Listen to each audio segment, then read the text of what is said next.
Alas, we are finally at the last item on my list, number 10. And this is a big one, and this is a very difficult one for many of us to deal with ahead of time and even after surgery. So I say number 10 is fear of having to give up your faithful friend and life partner food. That doesn't mean you're never going to eat again. Obviously, you have to eat. What I mean is there are some obese people who don't have food triggers or emotional eating issues, but I'm here to tell you from personal experience, many of us do. So weight loss surgery requires a bunch of drastic changes initially up front. And your food is severely restricted. What you can eat, how much you can eat is all lowered dramatically. Your body is not processing everything if you've had a gastric bypass, or an RNY is what it's called. With the sleeve, you just can't physically eat as much. And there's still some other surgeries that are out there as well, though they're not nearly as common in 2018 as the sleeve and the bypass. But this is the thing. Slowly your body adjusts and your body heals from the initial surgery. And then you start adding in a number of different foods back into your diet. Understandable. That's great. You know, many people are very excited to find out when they can have pizza again, or when they can have cheesesteak again, or whatever. Don't go into bariatric surgery groups online on Facebook and tell people that you're considering some of those foods, because you will hear about it online. Let me tell you, the food police are rampant online. However, you're not dead. You're definitely going to still want to eat some of the things that you love. So what happens is you start adding these foods back into your diet as your body heals and as you're able to tolerate them, even if it's just a tiny bit, even if you can just have 2 or 3 bites to start with. And sometimes what happens is, if you don't have severe physical reactions like dumping syndrome, which happens to a lot of folks who have a gastric bypass, where it's physically making you sick to eat certain foods, especially sugary or starchy, carby type of foods. If you don't have that, eventually you're going to be faced with the temptation to go right back to all your old habits and eat all the garbage that you used to eat.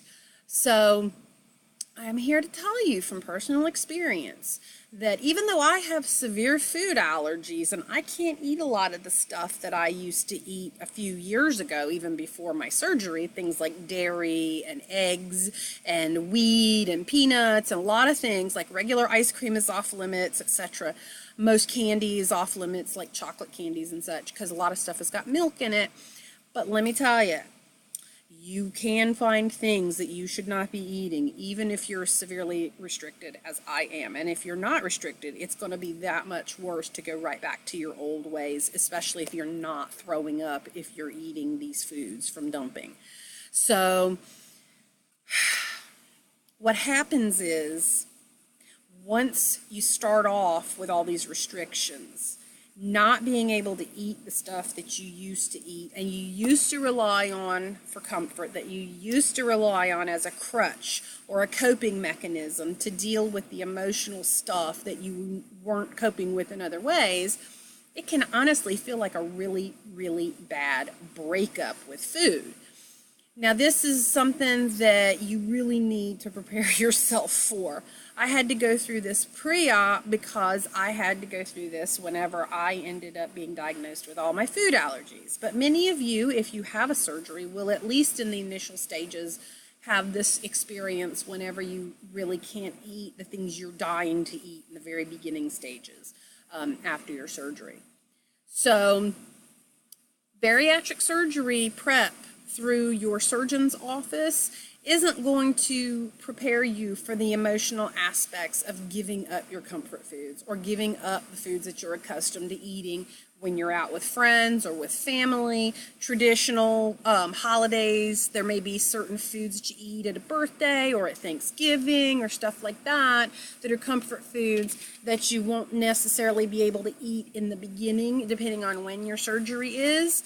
And so you really need to find other ways to cope. You need to find healthy ways to cope with your emotions. If you are an emotional eater, you need to find other ways to cope with your emotions that are much healthier. If you are somebody who does rely on food, if you eat when you're happy, if you eat when you're sad, if you eat when you're bored, if you eat to celebrate, if you eat when you're gathering together with people, which most of us do, there's no shame in that. So please don't think there's judgment in that. But I'm telling you, for your own well-being, if that is you, and that is me as well, even now after surgery 2 years later, it really, really would benefit you to look into some ways to better cope with your emotions, as well as figuring out ways of how you're going to replace food with something better for you when food is not an option, when junk food is not an option, when junk food will physically make you sick, especially in those beginning stages. Because if you don't, you're going to be even more miserable than you are when you're having the surgery. And like I said, there's a lot more emotion involved for many of us with dealing with letting go of a lot of those foods than I would have ever expected until I experienced it for myself.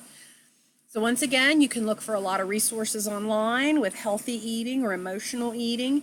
Probably the emotional eating resources are going to be your best bet in terms of looking up good things that can help you. Now, please don't go to these weird fad diet places online or something. Go to a credible, reputable therapist website or a website that is endorsed by physicians or someplace that is a lot more healthy and reliable, that isn't going to give you quack or dangerous advice. I am not a therapist. I am a life coach. I do have some degrees behind my name, including a psychology degree and some other counseling background in terms of my education at the master's level.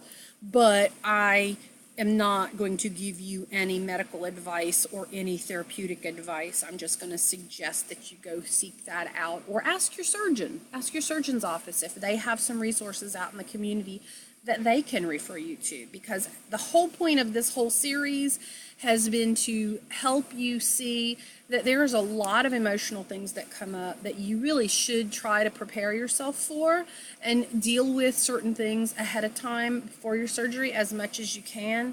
You're just that farther ahead of the pack when you come out the starting gate of having the surgery. If you put these habits in place, if you get these resources lined up, if you start doing this work just like you're doing the physical work that you have to do pre-op, you will already be in such a good position to make lasting changes in your life, helping you have successful weight loss and lasting weight loss. So I want to thank you for taking the time to view these videos.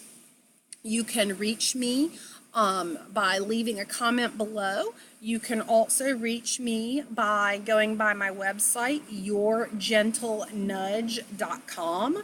You can email me at writeChristine, CHRISTINE, at YourGentleNudge.com. Or you can even stop by my Facebook group. Now, it's a closed Facebook group, but you can look it up on Facebook. It's Life Before and After Bariatric Surgery, Doing the Emotional Work. I know you can do this. Please reach out to me if I can be of support to you in any way at all, or if you just need to talk, if you're stressed or worried or have questions. And what would you add to this list? If you're somebody who's had a surgery already, what experiences did you have that maybe I didn't add to this list because I didn't have them?